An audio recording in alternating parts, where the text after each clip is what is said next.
right, it is 6:45.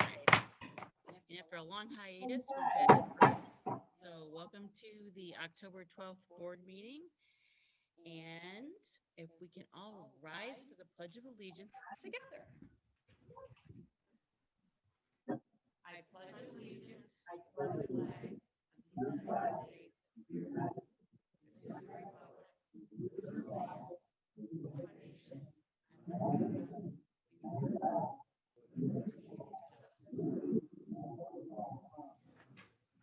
Thank you.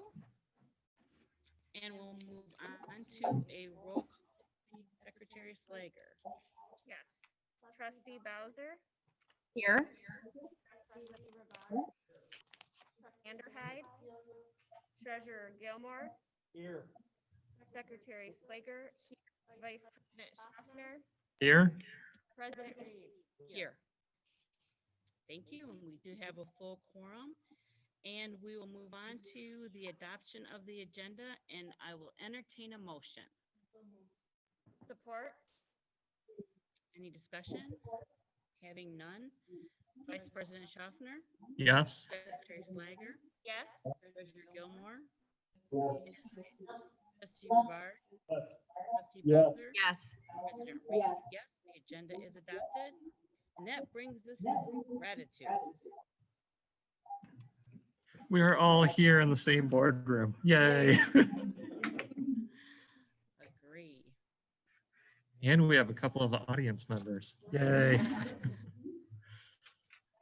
I'm grateful that the band could play on Friday night and made it feel somewhat more normal for a Friday night football game under the light, so I enjoyed that.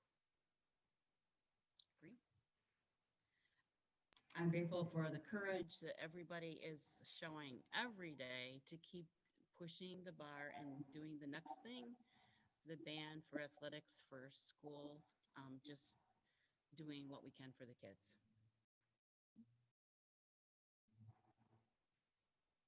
Anybody else? Thankful for the heroic efforts of people to just go above and beyond. Without those efforts, none of these things would be happening.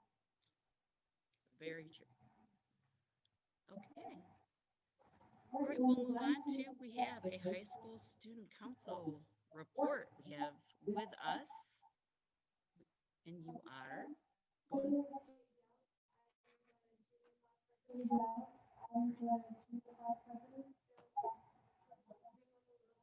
course, some people a little bit different. We weren't able to decorate always as normal, but we kind of adjusted. We did the decorating outside instead, and I would say from my perspective, that was a really big success. I was really grateful that we were actually able to put that together. And because we were outside, we were able to get help from other people outside of student council within our classes. And I would say it definitely brought up school spirit a lot. And we still did all the spirit days, and we had a lot of participation, I think, especially from the younger grades. Freshmen actually were our winners. It was awesome to see that they got so involved their first year of high school, because I know with my freshman class, we didn't know what to do. But so I would say that was a success.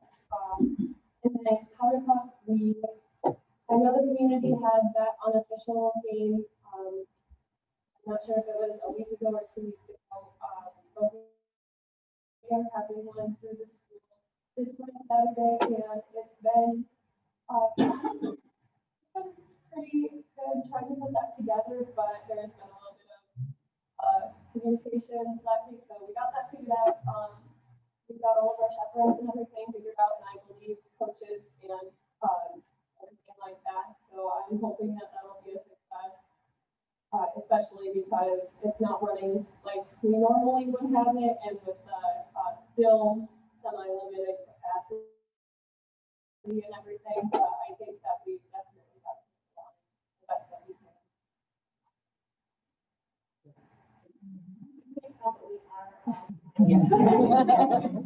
Jay, can I ask you a question?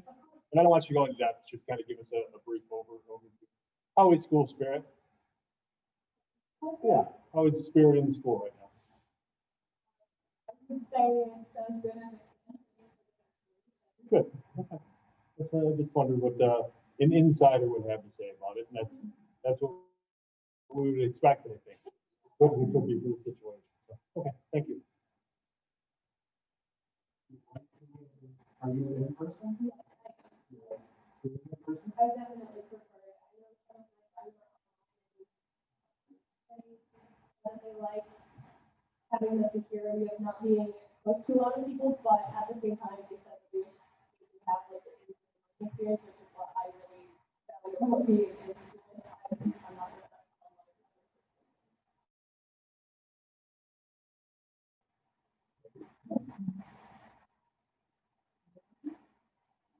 Thank you, Sean.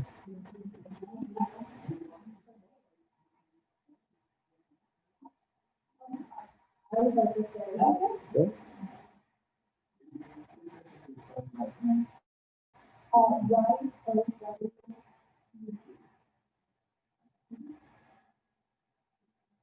All right, we move on to our consent items, and I will entertain a motion. So moved. Yes. Yes. Yes. Yes. Trustee Gilmore? Yes. Trustee Steinhardt? Yes. Trustee Dwyer? Yes. Trustee Bowden? Yes. Trustee Reed? Yes. Items are presented. And at this time, we do. At this time, we do have a closed session, so We're gonna need to ask our two visitors if you can wait out in the hallway for us. We don't anticipate it'll be a long time, and then when the doors open back up, then we can jump right back in. doors open back up, and jump right back in.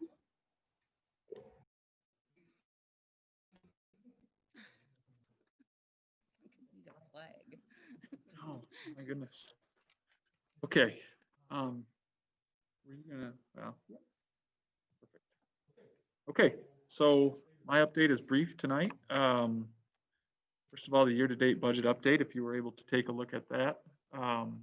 We've made it through the period where the only month of the year where we do not receive a state aid payment of September. So we'll receive our first state aid payment of the 2021 school year on October 20th. So we are looking forward to receiving that. And the great news, which we'll have as a discussion item here next, is we are a 100% summer tax levy here in Cedar Springs. So that's perfect timing to get us through this no state aid payment time of year. So we'll be asking for that resolution to be passed again, which I'll speak about here in a minute. So that's the deal on the year-to-date budget update. If you look at that, a lot of local revenue, not so much from the state right now, and that'll obviously change. So I'm going to skip the summer tax resolution for just this moment. We'll talk about that next. Preliminary enrollment update. This really hasn't changed since the work session, maybe a little bit, but those numbers have held pretty steady. Those are our count day numbers from last Wednesday. You have our in-person and our Red Hawk online numbers. Again, the majority of the people we've spoken with have stated that they plan on coming back. They're doing something different, homeschooling or such. And the School News Network just put out an article. They interviewed districts last week, and 14 of the 16 districts in Kent County that replied in time for press said that their enrollment was down as well. So we're not alone. I know Rockford was also interviewed. Mike Cuneo, who's the financial officer there, said the same. You know, they're down further than they thought they would be, but they were assured by a lot of families that they will be coming back. The formula blend, which I've spoken about at length, and I won't go into any more detail right now unless anybody has questions. I put that on the bottom here. It's worth noting that we will have a membership blend as long as these numbers hold true of 3,540 as a result of being able to use 75% of last year's count. So even though at the current time it looks like we have 3,445 students in district, nearly 100 students more will be used for our membership blend, which is very nice. And then lastly on here, our investments, continuing to do this. The rate is down to 0.14%. Again, that's, you know, it's really cheap to borrow money right now if you're looking to, you know, purchase a home or the like, but it's also not really that good for our interest earnings. So we're hoping for that to turn around, but right now, still worth our while, but lower than it has been. So, any questions about count or year-to-date budget state aid payments? All right, the next thing up for me, if I can just jump right along, is our annual summer tax resolution. So this does not actually have to be approved and sent to the townships and the city until December 31st, but it's nice to get it out of the way and get it discussed and off the table as soon as we can. So this is just to keep the existing 100% summer tax levy, which we've had here in Cedar Springs for a long time. It really serves the district well from a standpoint of cash flow purposes when we don't have the state aid payment. And for our debt fund purposes as well, we do have to make a November 1st debt payment. I've worked in the district with a winter tax levy, and you end up having to borrow to make that November 1st debt payment, which is not something that's desirable either. So it really serves the district well to keep it as a 100% summer tax levy. And so with your approval at the work session, I have this date on there as October 26th at the end. Again, this is just discussion tonight. With the approval of the board, we'll send this out to all the local municipalities here in November and have it out of the way. So, any questions you have, I'd be happy to answer. Thank you for being ahead of schedule. Hey, makes you sleep better at night, right? There you go. Thank you. Okay, we'll move on to discussion item C, facility planning update with Scott and Chris. So we had our fourth meeting with the GMB team today. So we've gone from a 10,000 foot view down to a 7,500 foot view. And so we flew the plane over Cedar View today and also included 5 members of their team, which will be a part of the initial planning group for that work. So Principal Carol Franz joined us today. Kathy House, who is the secretary at Cedar View, joined us, and then 3 teachers, Jen Kaler, who teaches 4th grade, Emily Strunk, who is an ASD teacher, and Noah Gregory, who teaches 4th grade, all participated in the planning call with GMB today. And so today really was still a large picture conversation. We weren't getting down into the details of the work, but really just to start to think and hear how the users of that space engage with the space and what their needs are was really the focus of today's conversation. We're going to continue these weekly meetings with the Cedar View team as we continue to move the planning process along. Next week on Monday, so the Cedar View meetings will be at 4 o'clock. Next week on Monday at 3 o'clock, we'll be starting to meet with a team from the high school as well. So we'll go back to back between those 2 project sites as far as our initial planning goes. That's really where the bulk of the focus is at this point. However, big picture from a district perspective, we've also been engaged in the work of trying to make some headway in terms of how we can redesign the drive structure at the middle school to create a safer, more smoothly flowing traffic pattern, both for vehicles and for pedestrians when they're on that campus. And so some of the initial work there includes doing some site surveys as well as doing some soil borings so that we can start to get a better understanding of maybe some potential pathways for traffic, but also what it would take to construct those drives once we identify some clear paths that we want to pursue. Really the discussions that we've had.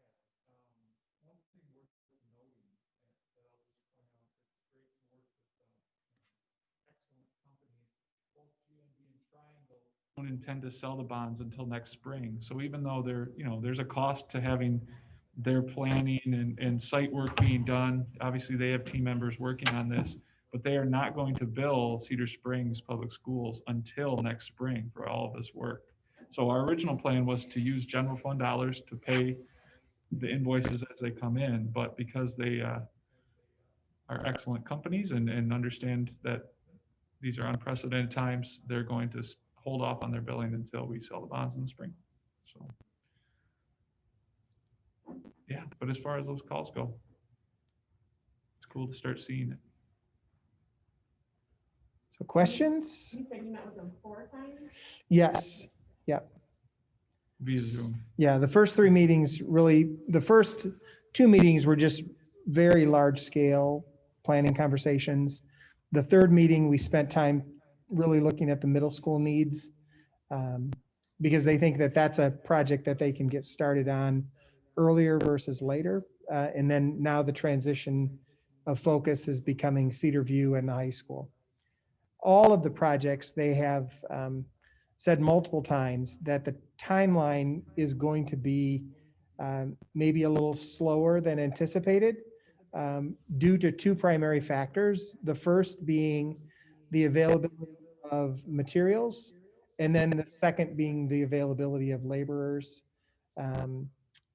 So personnel related delays, laborers as well as individuals who can help with the process of approvals for plans and designs, as well as approvals for various stages of the work. So there are definitely delays in the pipeline overall in the construction business. So I'm sure we intend to do things only that were on the in the ballot wording that was out there. Whose responsibility is it to provide oversight for that, to make sure that we're not doing something? Is that Chris? Is that them? Is that collective? The boards, yes.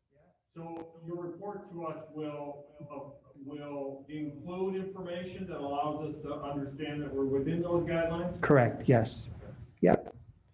So there will be a time as we start to get more detailed planning in place that members of the GMB design team and Triangle will actually come and help present various facets of the design, but also costs and all of those different things. Can we make it a priority that we do line some kind of a document up with the bond wording?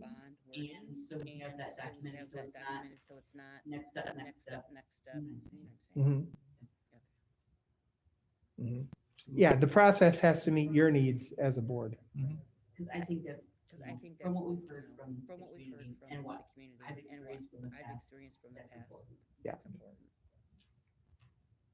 What was the feedback from the 3 teachers that were involved? I mean, they were excited and they provided great insight in terms of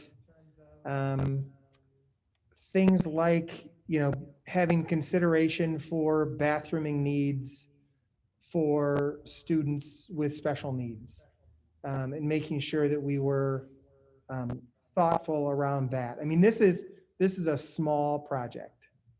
And so, the touch points within the building are very small. As we get into the high school, as we get into the redesign at Red Hawk, and then particularly when we get to Beach, that's when, the lid really comes off the box and there's a greater degree of input needed because there's a greater degree of square footage touched. The only other question I have, and it's really more because I work in a highly regulated field, but there's some financial requirements that you have to pay for services and the time frame and the fiscal year that you receive those funds. So there's no barrier, no special request we have to do in order to pay this invoice at a later date. Well, so we'll want to sell the bonds in plenty of time in the spring so that we can make sure that all the services that have been rendered in this year are paid, transferred into the correct fund before June 30th. Yeah, yep. Absolutely. It's going to make the spring extra fun, but yeah. Any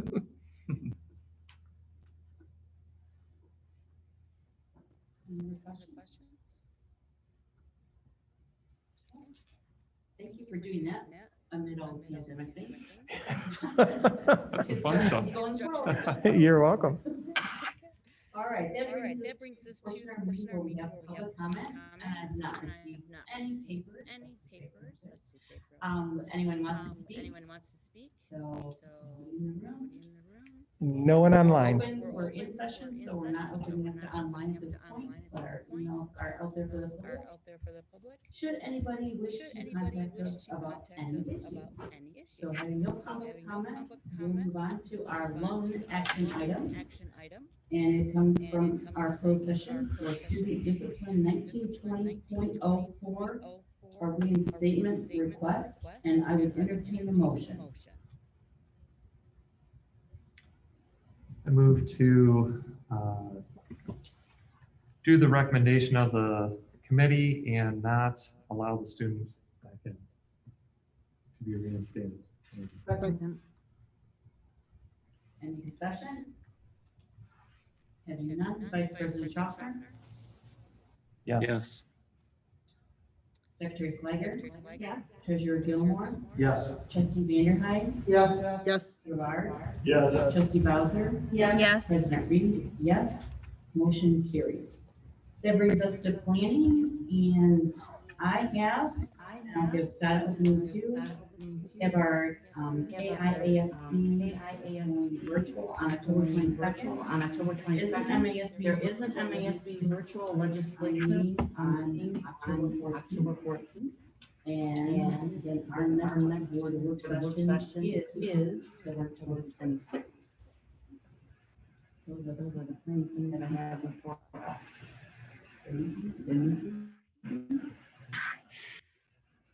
Do you have any plans? I do not. I do not. All right. With that, it is 7:30. We will hold on. Thank you. Meeting in person. Mhm.